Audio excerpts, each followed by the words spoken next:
राधे राधे दोस्तों, आज हम रक्षाबंधन की कहानी आपको सुनाने जा रहे हैं। इस दिन बहन अपने भाइयों के लिए व्रत करती हैं और राखी बांधती हैं, तो उनको यह कहानी जरूर सुननी चाहिए।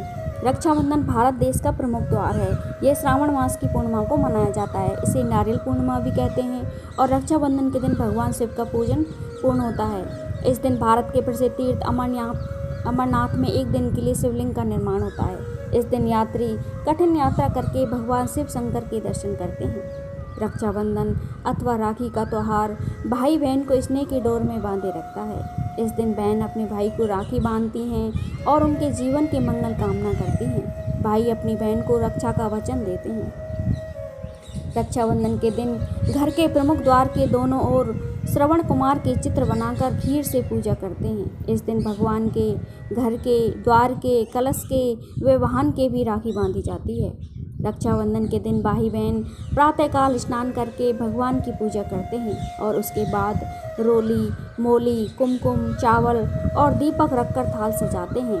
इससे थाल में राखियाँ, नारियल और मिठाई रखकर बहन अपने भाई के तिलक लगाकर राखी बांधती हैं। भाई अपनी बहन को रक्षा का वचन देता है और उपहार देता है। रक्षाबंधन के दिन बहन व्रत रखती हैं और रक्षाबंधन की कहानी सुनती हैं। हिंदू धर्म में रक्षाबंधन का विशेष महत्व माना गया है। तो आइए जानते हैं रक्षाबंधन की कहानी।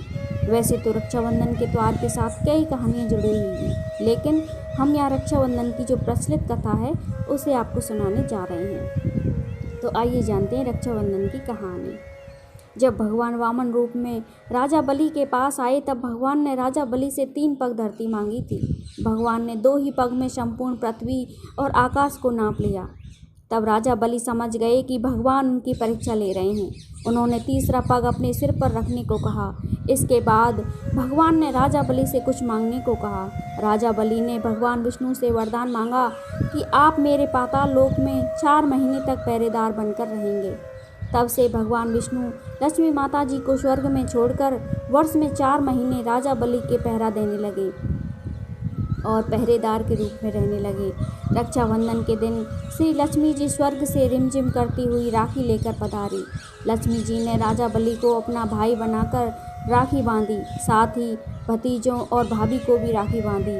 जब रानी हीरे मोती का थार लेकर आईं तो श्री लक्ष्मी जी ने कहा कि भाभी, हीरे मोती तो घर में भी बहुत हैं, मैं तो यहाँ अपने पति अर्थात भगवान विष्णु जी को मुक्त करवाने आई हूँ। इस प्रकार श्री लक्ष्मी जी राजा बलि की बहन बनी और भगवान विष्णु को अपने साथ लेकर चली गईं।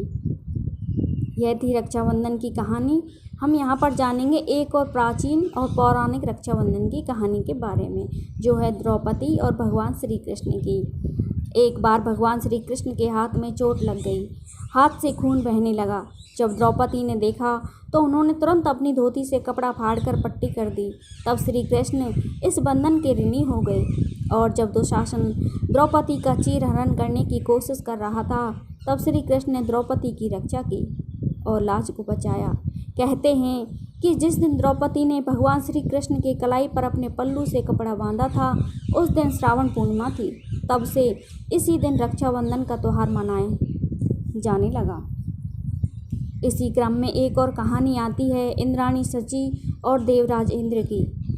भविष्य पुराण में एक कथा प्रचलित है, जिसके अनुसार एक बार देवराज इंद्र और वृत्रासुर में भीषण युद्ध हुआ।